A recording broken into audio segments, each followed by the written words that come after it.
Her words had been spoken, clear, unbroken. But the silence did not end. Because truth, after doubt, does not settle at once. He had heard her. But hearing is not knowing. And what stood between them remained. Not in words, in certainty. Then it ended. Not by argument, not by proof, by witness. Vayuruvacha, netadvacho mithya rajan damayantya vinirgatam. Shuddhabhava sati nari, nalmeva bhikangshati. Vayudev said, "This speech of Damayanti is not false. Pure in her intent, she desires only Nal." The words did not persuade, they declared. What had remained uncertain did not remain so, not in thought, not in memory, not between them. Because this was not her claim, it was confirmation. And once given, nothing remained to conceal. What had been hidden no longer needed to remain so. Nothing remained to conceal, not in word, not in truth.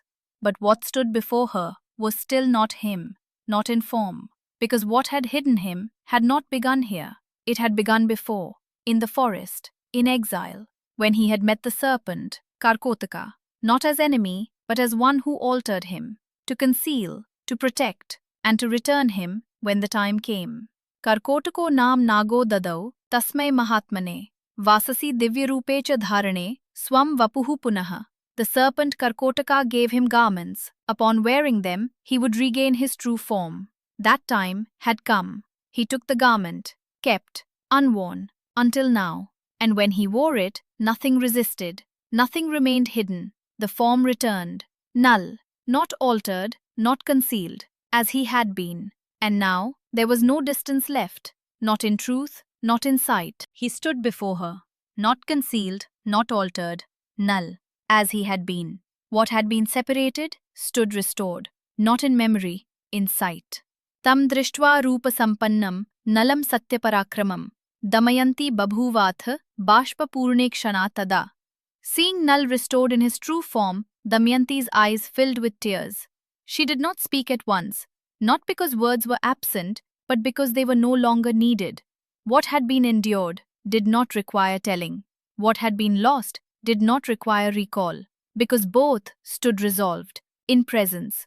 The distance that had once existed was gone, not reduced, removed. Nothing remained between them, not doubt, not disguise. Only what had always been, now seen again, and that needed no words. The moment did not remain within the chamber. What had been restored could not remain hidden. The news moved, from passage to court, without delay. Bhim heard. He did not wait. He rose, not as king receiving a guest, but as one receiving what had returned. Shutva nalam samayatam, Bhimo raja mahayashaha, pratyudyayo satam hrishtaha, sutaya sahito nripaha. Hearing that Nal had come, King Bhim went forth joyfully to receive him, together with his daughter. He did not summon, he went himself, because what stood before him was not arrival, it was restoration. What had once been lost stood present again, not altered, not diminished, returned.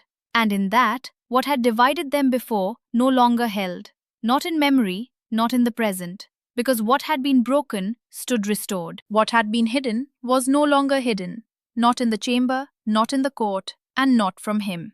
Rituparna saw. The man who had driven him stood before him revealed, not Bahuka, Nal.